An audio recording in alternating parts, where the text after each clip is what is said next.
Good morning, me again.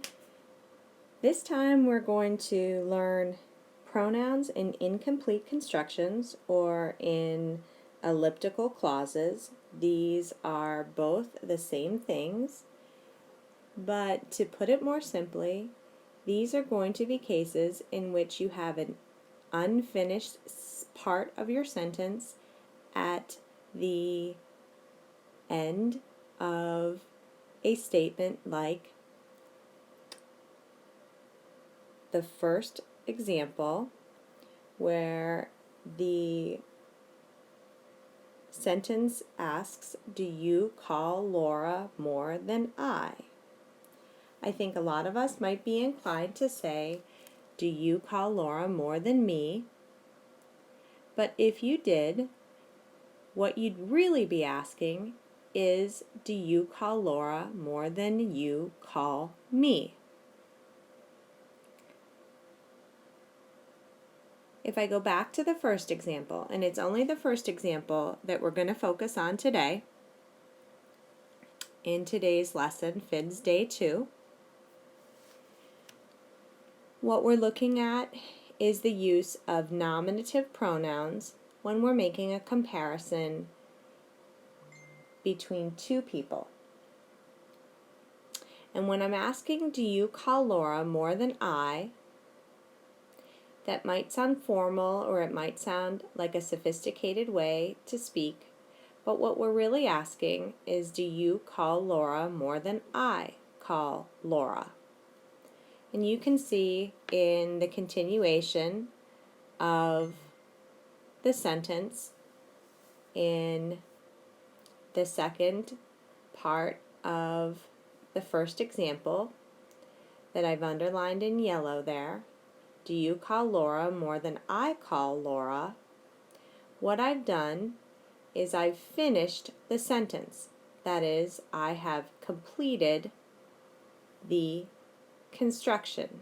This is why it's called an incomplete construction or an elliptical clause. If you think of elliptical as these three dots, or those ellipses as the three dots that sometimes you see in a sentence or in a quotation to indicate that something has been taken out.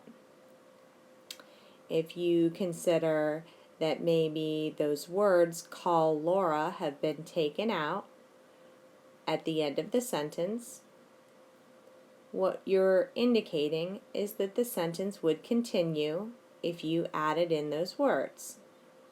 Think about that. The sentence would continue if you added in those words. And we say things like this all the time.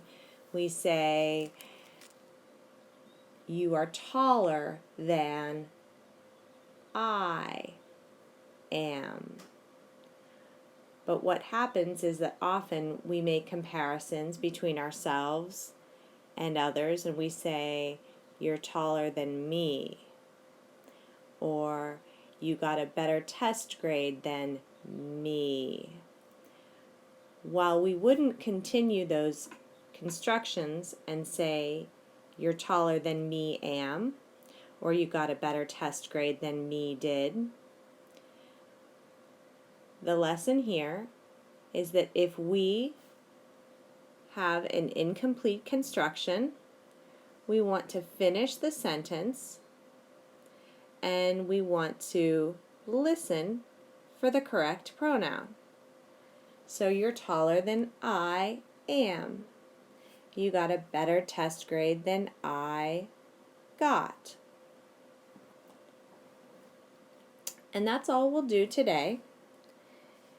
And we're just going to complete the top of the pronouns and incomplete constructions page.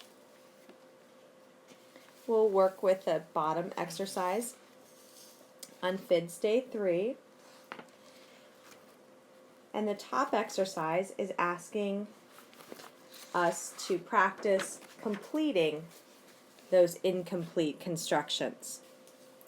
So if we look at this kind of silly example about who likes Swiss cheese more, what we're being asked to do on the lines to the right is to complete the sentence. with the words that are missing. So no one likes Swiss cheese more than I do. And so you can write I do on the line.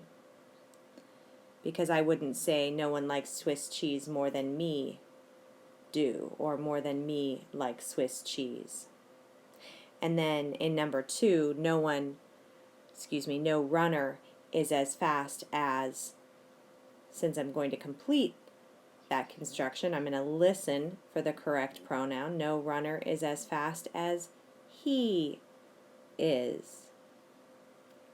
Because if I listened for the correct pronoun, I wouldn't say no runner is as fast as him is. So on the line, you write the correct pronoun and the verb or verbs that you would use. Yours might not be exactly the same as I would use, but when you are done with 3 through 10, you can check your answers using the key that I provided in Google Classroom. Good luck!